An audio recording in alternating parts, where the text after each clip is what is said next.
Hello and welcome. Still very wet, one's out. It's a little bit damp. Anyway, I thought we'd do an introduction because we've picked up a few more subscribers. So I'm Chris. And I'm Hayley, nice to meet you. Yeah, and we're Adventure Times. Anyway, we're going to do a bit of a different vlog today. We're not going to just sort of vlog the park. We're going to do a... Seeing as there's not really anything new at the park, Chris still has to do Subterra, so obviously we need to get his response on that. But other than that, we thought we would do a ride access video. Yeah. Ride access introduction, basically. The one that we've already done at Legoland already, so we'll just come here and show you how it works. So obviously if you're new to the channel, I am a Merlin ride access user. I'm not going to tell you why, I'm not going to go into it. Please don't. You can ask me if you want to, and I will be polite about it, but I will not publicly say. So yeah, we will show you the process.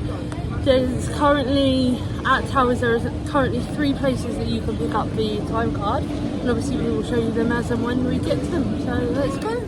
Right, so we're just coming up to the first guest service hub where the sign is. New for 2023?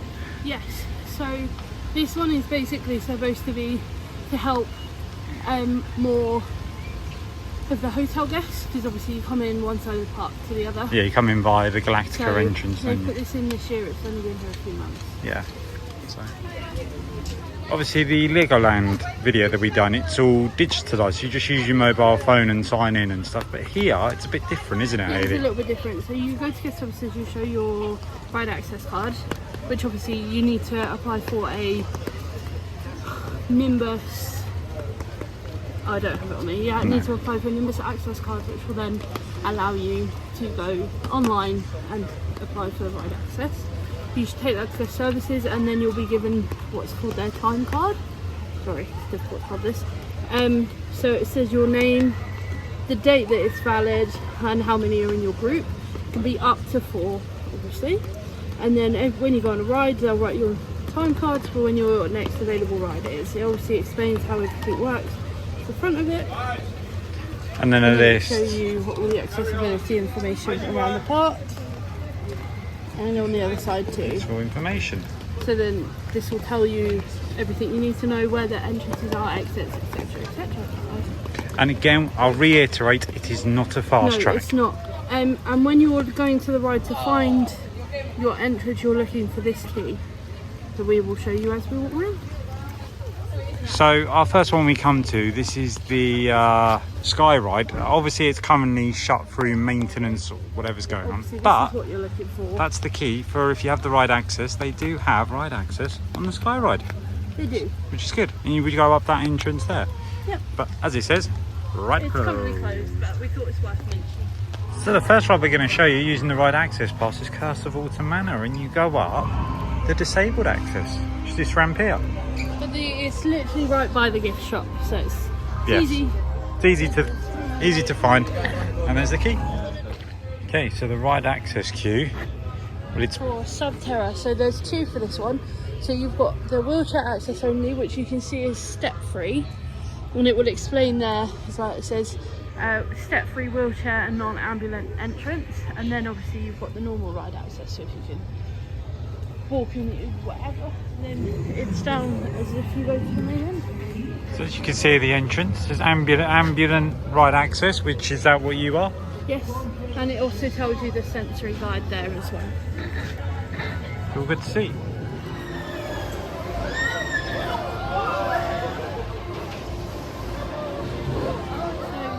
So the second place that you can pick up from is just guest services at Tower Street, which is the original location. Probably most people would go there to pick one up. Yeah, to be fair, that's box standard where most people go.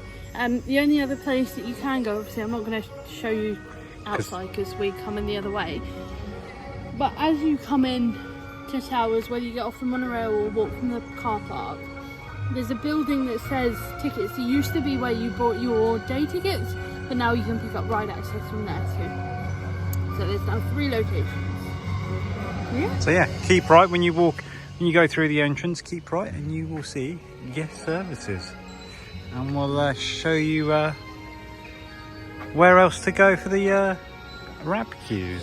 So as we're approaching Big Bob on the Wicker Man, just thought we'd show you where the ride access pass queue line actually is, and as you can see the key there, you go down the line that way. That's it, you just head in there and you merge and turn up there. We're just going to go and do the Congo River Rapids, but as you can see, so we're just at Catania Canyon, and you go left to the Curse, and also the runaway, as it the sign says, but it actually says the runaway mine train that way, Congo River that way. Yes. But it's easier to go to the Curse this way and Congo for ride access. Yes, the ride access is kind of at the exit of the rapids. So we'll show you how to get to it. So this is primarily the ride access. As you can see, as always, it's the ride exit signposted, and you walk down this entrance for the ride access.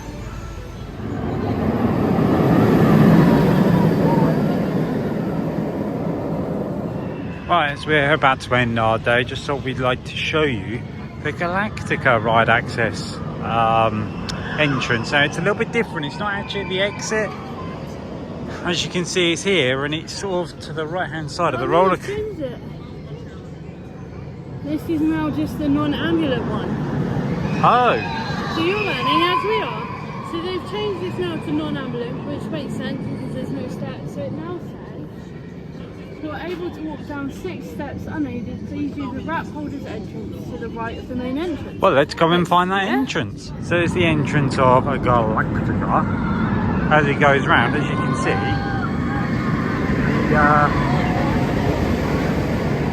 the ride access is actually with the fast track now, so you just keep to the right of the fast track entrance. But it is also worth making note that it does also say that when closed, please use the non-ambulant entrance next to the roller coaster restaurant, which is the one that we've just showed you. So this is the first port of call. If it's shut, go to the other one. There you go. Yeah. Not confusing at all. Thank you, Towers. Well, yes. Galactica's always been inconsistent with its ride access. Yeah. To be fair. Yes. So just come down to the main entrance, I guess, and see what it says. there'll always be a sign to say if something's changed. Not only that, there'll also be plenty of staff around to ask as well if you get stuck. I think is the best answer as well. So that brings our day here at Alton Towers to a close, and our guide to the Rat Pass here at Alton Towers. Yes. I think we've explained Yeah. a few We've rides. done our best. Obviously, we can only show so much.